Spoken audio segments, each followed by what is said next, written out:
Salut la communauté de paille. Aujourd'hui, nous allons continuer notre vidéo sur chapitre blanc du livre de paille. Et j'avais déjà fait deux vidéos où je vous ai fait l'introduction et nous avions aussi parlé de l'alimentation, préalimentation. Aujourd'hui, nous allons parler de l'alimentation principale. Cette vidéo est vraiment capitale. Je vous prierai de rester jusqu'à la fin parce qu'on nous a fait tous les détails dans dans le système de paille. Et la plupart de vos questions sont dans c'est le chapitre, sont dans ce chapitre. Donc, je vous prierai vraiment de me suivre jusqu'à la fin.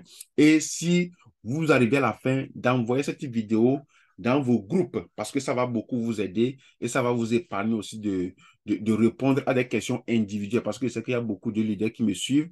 Donc, si vous avez suivi cette vidéo, essayez de l'envoyer dans vos groupes. Alors, aujourd'hui, nous allons continuer avec l'alimentation du réseau principal. Allons-y. L'approvisionnement alimente la croissance et encourage les contributions nécessaires au réseau pour parvenir à un écosystème organiquement viable.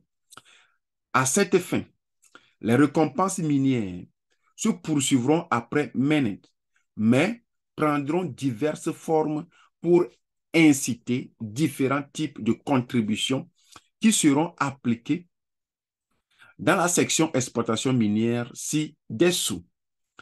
En ce qui concerne l'offre indéterminée due au marché d'extraction pré-minée qui optimise l'accessibilité et la croissance du réseau présente quelques problèmes pour la phase minée, notamment l'imprévisibilité de la planification, la sur-récompense et la sous-récompense de différents types de contributions nécessaires dans la nouvelle phase et les défis liés au maintien à long terme des incitations au réseau.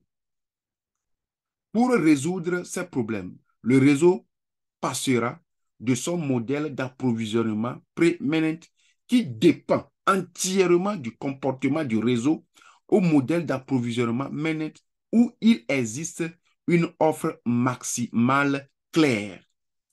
La question de l'imprévisibilité de la planification dans le modèle d'approvisionnement pré-managed a fait surface dans la première convention de paille network en septembre-octobre 2020, où le panel communautaire et les soumissions de la communauté ont discuté de la question de savoir si l'exploitation minière devait être réduite de moitié ou arrêtée à la taille du réseau de 10 milliards, de 10 millions à l'époque. Les diverses voix des membres de la communauté ont présenté le délitement, leur discussion, ont présenté leur délitement suivant, ils ont présenté leur délitement suivant pour le réseau. Si l'exploitation minière se poursuivait sur la base du mécanisme d'exploitation minière en cours qui est préménent, cela soulèverait des inquiétudes quant à la capacité de paille à fournir les incitations de réseau à long terme. Cependant, si l'exploitation minière s'arrêtait, cela nuirait à la croissance du réseau et empêcherait de nouveaux pionniers de joindre le réseau en tant que mineurs. En tant que mineurs, compromettant ainsi l'accessibilité de paille, même si le réseau est revenu sur cette décision et a réduit de moitié le taux de minage à sa taille de 10 millions, ce dernier demeure et doit être résolu. OK, les choses sérieuses vont commencer maintenant. La façon dont la communauté peut atteindre une croissance et une accessibilité continue tout en répondant aux préoccupations concernant l'approvisionnement est l'un des principaux facteurs pris en compte dans la conception du modèle de Dayton, l'argent. De plus, l'offre totale, indéfinie et imprévisible rend difficile la planification globale des jetons de réseau, car la communauté en tant que collectif et l'écosystème lui-même ont besoin d'utiliser certains pailles à des fins qui profitent à la communauté et à l'écosystème dans son ensemble. Ce que je dis qu'au départ, il n'y avait pas une prévision du nombre de pailles qu'il faut utiliser. C'est-à-dire, ils n'avaient pas prévu cela. Je continue quand même. Autre que l'exploitation minière, récompense pour les individus comme en témoignent presque tous les autres réseaux de blockchain. Des allocations claires pour de tels objectifs communautaires collectifs doivent être définis. Par conséquent, compte tenu de la taille actuelle du réseau de plus de 30 millions de pionniers et du volume prévu de transactions et d'activités à l'avenir, le modèle d'approvisionnement mène à une offre totale maximale claire de 100 milliards de pailles permettant des incitations à une croissance continue et de nouvelles contributions tout en éliminant les préoccupations sur l'imprévisibilité de l'offre. Donc, ils sont arrivés maintenant à savoir le nombre de pailles qu'ils doivent distribuer, qui est égal à 100 milliards de pailles.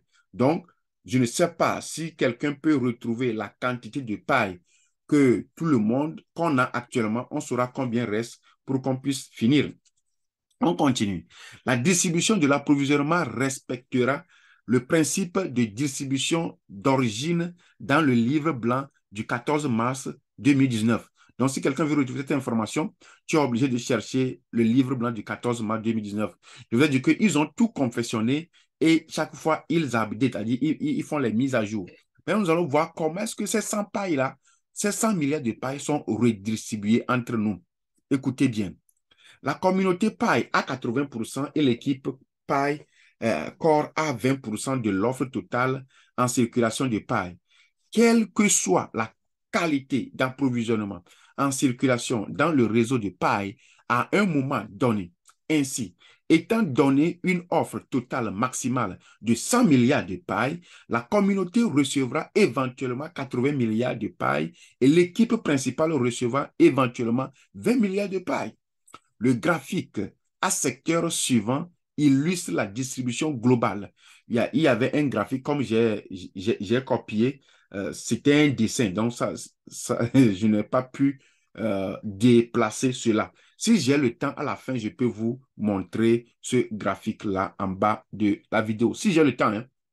L'allocation de l'équipe principale est déverrouillée au même rythme que la communauté exploite progressivement de plus en plus de paille et peut être soumise à un blocage supplémentaire par le biais d'un mandat auto-imposé.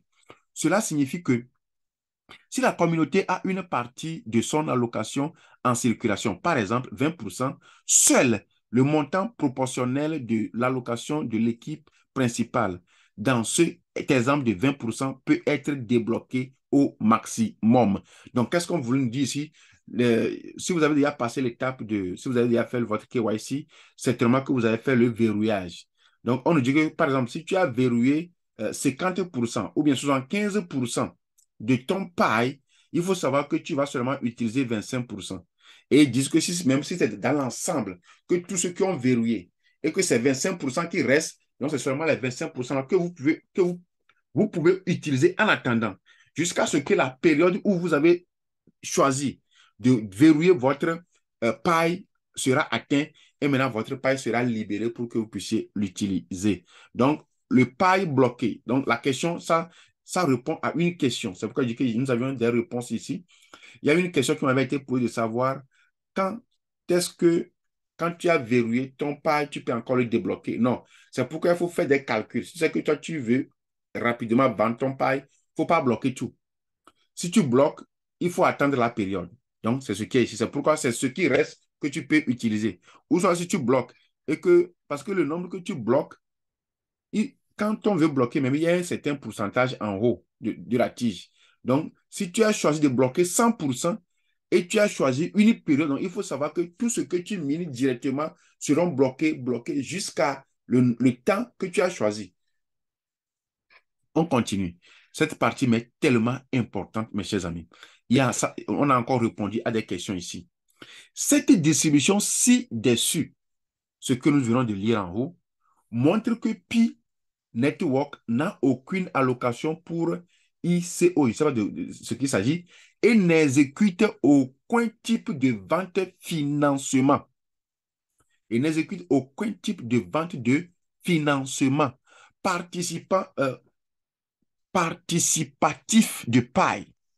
Ainsi, toute usurpation d'identité de Pi Network ou de ses fondateurs pour effectuer une vente ou une mise en vente est illégale, non autorisée et fausse. Mes chers amis, vous avez compris ça?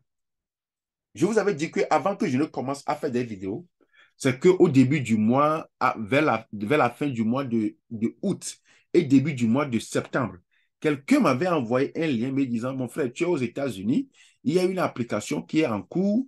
Quand tu vas télécharger l'application, tu vas utiliser mon lien, tu vas utiliser mon code d'invitation, on va te donner 1 milliard de dollars. Tu dis, depuis quand, frère? Il dit oui. Donc, pour cela, tu dois me payer de l'argent avant que je t'envoie le lien. Je dis, mais quel est ce type de lien? Quel est le nom? Il n'a pas voulu me donner parce qu'il voulait que je lui donne l'argent avant qu'il m'envoie le lien.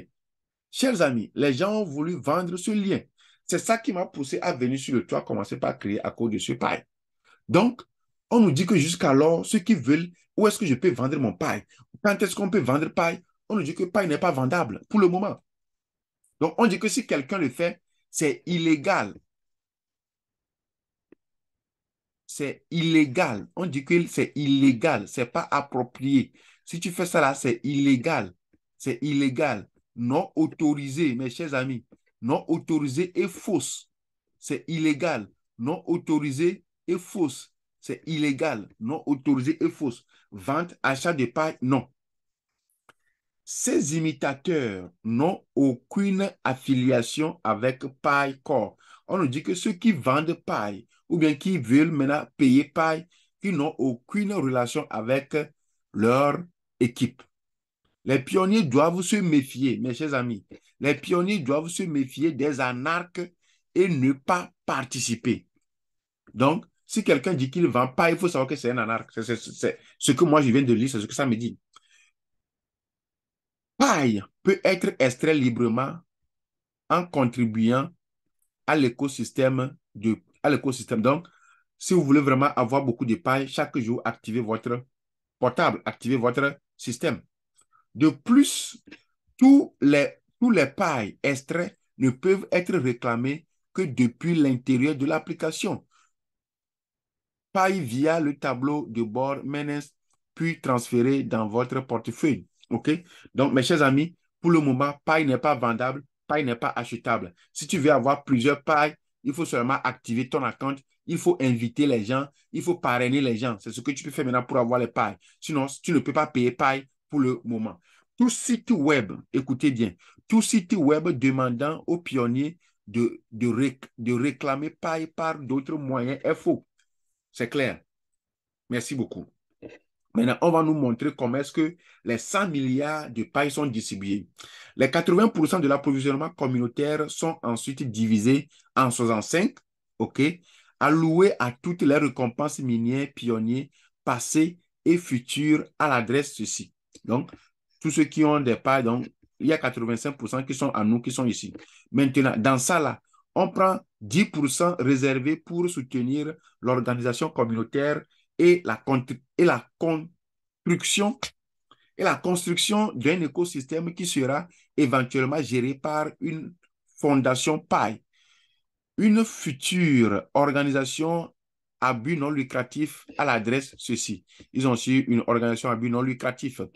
Maintenant, on dit que 5% réservés aux pools de liquidation pour fournir des liquidations aux pionniers et aux développeurs de l'écosystème paille à l'adresse ceci en bas. Le tableau suivant, donc le tableau aussi, je l'ai sauté en bas, OK? On continue. Les 65 milliards de pailles seront alloués pour toutes les récompenses minières à la fois passées et futures.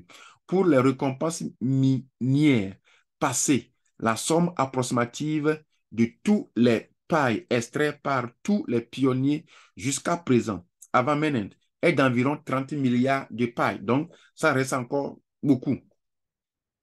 Cependant, après avoir interdit la migration du paille dans de faux comptes, comme indiqué dans les sous-sections, l'effet de KYC sur Menes, l'effet de KYC sur les récompenses Menes. Voilà. Donc, la plupart des gens, vous qui avez miné et que vous n'avez pas pu passer l'étape de KYC, vos points que vous avez minés seront toujours libres parce que on ne peut pas les compter. Et je vous avais aussi dit la fois passée que il y a les faux comptes, c'est ce qu'ils ont dit ici. Donc, si le système même détecte qu'il y a les faux comptes, ces faux comptes sont bloqués. Et tout ce que les faux comptes là ont miné ne sont pas validés. Donc, ces comptes qui sont les faux comptes, ce qu'ils ont miné sera encore relancé dans le système et que les nouveaux peuvent venir et acquérir. Donc, c'est pourquoi chaque jour, il faut miner, il faut miner, il faut miner. Et si votre compte n'est plus à jour ou bien votre compte est bloqué, il faut savoir qu'on l'a classé parmi les faux comptes. Voilà. Et ceux qui aussi font les KYC qui ne réussissent pas, patientez-vous ou soit il y a eu un problème avec votre compte. On continue. Et la vérification de KYC est transférée de SwordMan. Et en fonction de la vitesse et de la participation de KYC, le PAI, Main Pre-Maintenance, au début du réseau ouvert peut être estimé entre 10 et 20 milliards. Le moment restant de l'approvisionnement de 65 milliards de pailles pour les récompenses minières sera distribué aux pionniers via le nouveau mécanisme d'exploitation minière maintenance avec des limites d'approvisionnement annuelles conceptuelles. Ces limites d'approvisionnement annuelles seront déterminées selon une formule décroissante. La limite annuelle peut être calculée sur une base plus granulaire, par exemple, par jour ou par une époque encore plus petite de manière dynamique, en fonction de facteurs tels que le taux de blocage et d'approvisionnement restant du réseau à ce moment-là. Un tel calcul des limites d'approvisionnement basé sur des époques granulaires permet d'obtenir une courbe d'allocation meilleure et de plus fluide dans le temps. Par souci de simplicité ici, supposons que l'époque est annuelle. La formule décroissante signifierait que la limite d'approvisionnement annuel pour la première année de la nouvelle exploitation minière du Ménez serait plus élevée que pour la deuxième année. La deuxième année plus élevée que la troisième année, et ainsi de suite. La formule, non, ici, on dit que si tu rentres dans le système cette année, le point que tu vas miner aujourd'hui, cette année, l'année prochaine, la vitesse du minage va diminuer. Par exemple, cette année, si tu es à un taux de 5% pour miner, l'année prochaine peut aller à 4%. L'année qui va suivre peut aller à 3%. C'est ce que ça veut dire, la vitesse de minage. La formule de déclin annuel et ces chiffres devront être finalisés plus près du lancement de la période de réseau ouvert de Ménès. Une fois que nous aurons vu combien de pionniers ont KYC et combien de leur paille extrait ils ont transféré dans le Ménès. Je reviens encore au niveau de KYC. Si tu es un contributeur et que tu as miné, tu as invité les gens et que par exemple tu as un total de 1000 pailles, si pour ce que toi-même tu as miné, c'est seulement 200, il faut savoir que c'est les 200 qui seront sur ton wallet. Et jusqu'à ce que les membres que tu as invités identifient, c'est-à-dire vérifient le KYC avant que tu ne peux avoir accès à leurs points. Donc, ce qu'on nous avait dit en haut, si quelqu'un même n'a pas à miner, mais qui n'a pas passé le KYC, tu ne peux pas bénéficier de ces points et lui-même aussi ne peut pas bénéficier des points. Chez Menes, les pionniers seront récompensés pour leur contribution, OK, continue à la croissance et à la sécurité du réseau. Voilà. Comme expliqué dans la section exploitation minière, les récompenses pionniers seront davantage diversifiées car le réseau a besoin de contributions plus diversifiées et approfondies liées à l'utilisation des applications, au fonctionnement des nœuds et au verrouillage Pi. Les pionniers prééminents continueront à contribuer à Pi et à exploiter les récompenses minières maintes, ainsi que tout nouveau membre rejoignant le réseau pour assurer la croissance et la longévité du réseau. 10 milliards de pailles seront réservés à l'organisation communautaire et à la construction d'écosystèmes qui seront à l'avenir gérés par une fondation à but non lucratif. La plupart des réseaux décentralisés ou des crypto-monnaies, même s'ils sont décentralisés, ont toujours besoin d'une organisation pour organiser la communauté et définir l'orientation future de l'écosystème. Par exemple, Ethereum et Stellar, la future fondation de Pi. Donc, on a deux produits, Ethereum et Stellar. On dit que la future fondation de Pi, organisera et parrainera des événements communautaires tels que des conventions de développeurs, des événements mondiaux en ligne et des réseaux communautaires locaux. 2. Organisera des bénévolats et des membres de communautés et paiera des employés à temps plein qui se consacrent à la construction de la communauté de l'écosystème. Il y aura aussi du boulot ici. 3. Recueillir des opinions et les commentaires de la communauté. 4. Organiser les futurs votes de la communauté. 5. Développer l'image de la marque et protéger la réputation du réseau. Voyez-vous, les gens ont confectionné des tricots pour faire des caravanes. Nous avions vu cela dans des vidéos en Chine, même au Nigeria aussi, ils avaient fait cela. Donc, je pense que nous aussi, à un jour, on peut confectionner des tricots et porter à l'effigie de paille. Porter à l'effigie de paille. Je pense même confectionner des tricots que je peux laisser, si vous voulez, vous pouvez passer les commandes. Donc, on veut vraiment agrandir le système de paille. OK? Représenter le réseau par interagit avec d'autres entités commerciales, y compris les gouvernements, les banques et les entreprises traditionnelles, ou assumant un certain nombre de responsabilités pour l'amélioration de la communauté et de l'écosystème Pi. De plus, afin de construire un écosystème Pi basé sur les services publics, divers programmes de développement communautaire seront conçus, créés et mis en œuvre par la Fondation pour soutenir les développeurs communautaires sous forme de subventions, d'incubation et de partenariats, etc. 5 milliards de pailles seront réservés aux pools de liquidation afin de fournir des liquidations à tous les participants de l'écosystème, y compris les pionniers et les développeurs d'applications Pi. La liquidation est essentielle pour qu'un écosystème soit viable, actif et sain. Si des entreprises ou des participants souhaitent participer à des activités écosystémiques, par exemple en vendant et en achetant des biens et des services en Pi, ils doivent avoir un accès rapide à Pi. Sans liquidation, l'écosystème n'aura pas un flux sain de paille, nuisant ainsi la création d'utilité.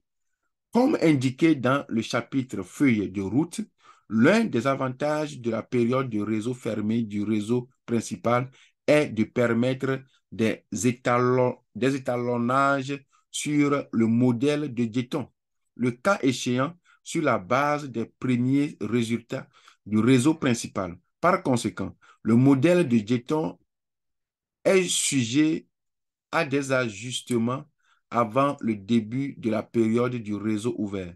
De plus, à l'avenir, pour la santé du réseau et l'écosystème, le réseau pourrait être confronté à des questions telles que la nécessité d'une inflation avec l'achèvement de la distribution des 100 milliards de pailles.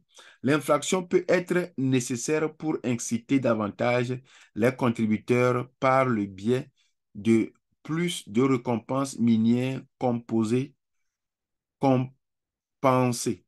Toute perte de paille de circulation due à des accidents ou à des décès fournit plus de liquidités, atténuer les thésaurisation qui inhibent l'utilisation et la création d'utilités, etc.